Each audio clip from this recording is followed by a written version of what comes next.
Over 1,300 Hamas tunnels had been discovered deep underneath Gaza.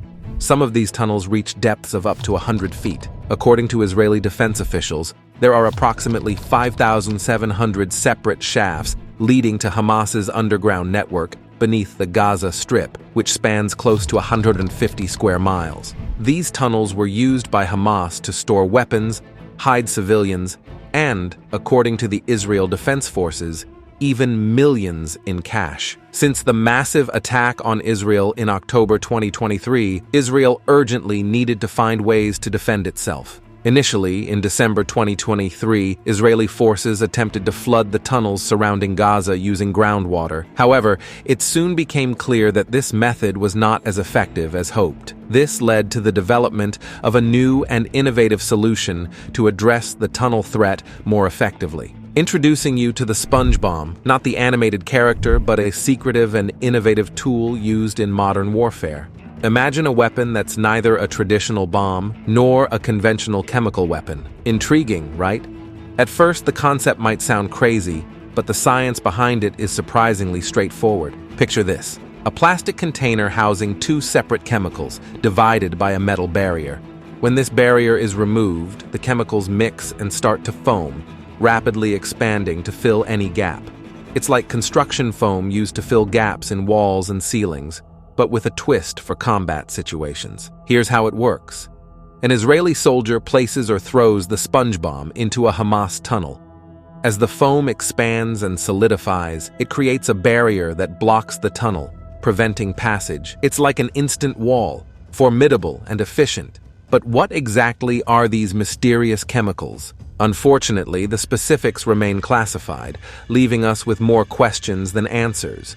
Interestingly, this isn't the first time foam has been considered for military use. In the 1990s, the U.S. Marine Corps tested a sticky foam that could immobilize individuals by solidifying around them. This non-lethal tool was reportedly used during Operation Restore Hope in Somalia, although details of its effectiveness remain elusive. This adaptation of foam technology underscores its versatility in high-stakes scenarios where swift, decisive action is crucial. From protecting nuclear materials to potentially reshaping battlefield tactics, foam-based solutions represent a significant leap in defensive capabilities. The IDF had been preparing for this after discovering the first tunnel. In 2021, Israeli soldiers tested the mysterious SpongeBomb in training exercises.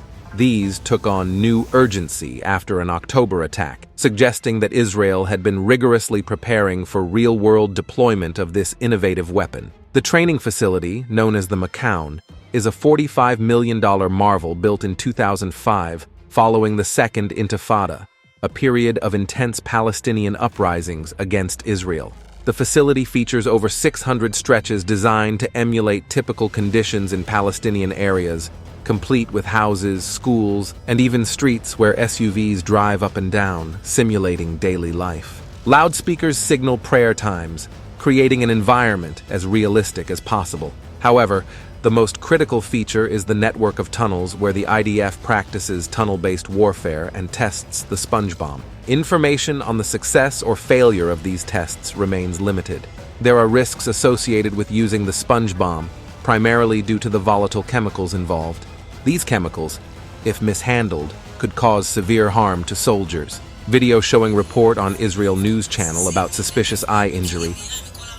Reports, though unverified, suggest that some soldiers have already suffered injuries, including loss of sight due to accidents during handling. Beyond the technical challenges, there are significant moral and ethical issues. Many Gaza tunnels run under civilian buildings, posing a dilemma for the IDF. Sealing tunnel entrances could trap civilians or prevent their escape during military strikes. The hardened foam could imprison anyone caught inside. These moral dilemmas and risks might explain why confirmed reports of SpongeBomb's use are scarce. Potential harm to civilians and dangers to soldiers are major concerns. However, the IDF must balance these risks against the threat of tunnels being used for ambushes or smuggling weapons. Do you think the IDF should take the risk and continue using this bomb?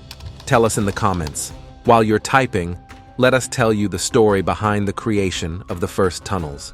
In July 2014, National Public Radio released a fascinating report on the fighting that had broken out in the Gaza Strip. NPR spoke to a Palestinian man named Kareem, who explained that the conflict led to the unveiling of a secret entrance to a Hamas tunnel hidden beneath a chicken coop. Kareem emphasized that he knew it was a chicken coop, yet had no idea about the tunnel underneath. This hidden tunnel posed significant risks to civilians, as the neighborhood was among the first targeted by Israeli shelling in 2014. Thousands had to flee their homes to avoid the dangers posed by these unknown tunnels. While few outside military circles had heard about the tunnel network, the Israeli military had known about them long before the 2014 conflict. The concept of building tunnels in Gaza has existed for millennia. Historical records, such as those from Gaza historian Jumper, reference tunnels as far back as 332 BC, when Alexander the Great laid siege to the region. These ancient tunnels prolonged the siege, causing frustration for Alexander and his army. What is it about this land? As the birthplace of monotheistic religions, it has seen conflict since 332 BC. Today, the fighting continues, with countless civilian lives lost and no permanent ceasefire in sight. Israel's recent conflicts with Egypt and Lebanon add to the turmoil, potentially drawing more countries into the fray. With over 55 active conflicts worldwide, do we need more people involved? We're eager to hear your thoughts in the comments.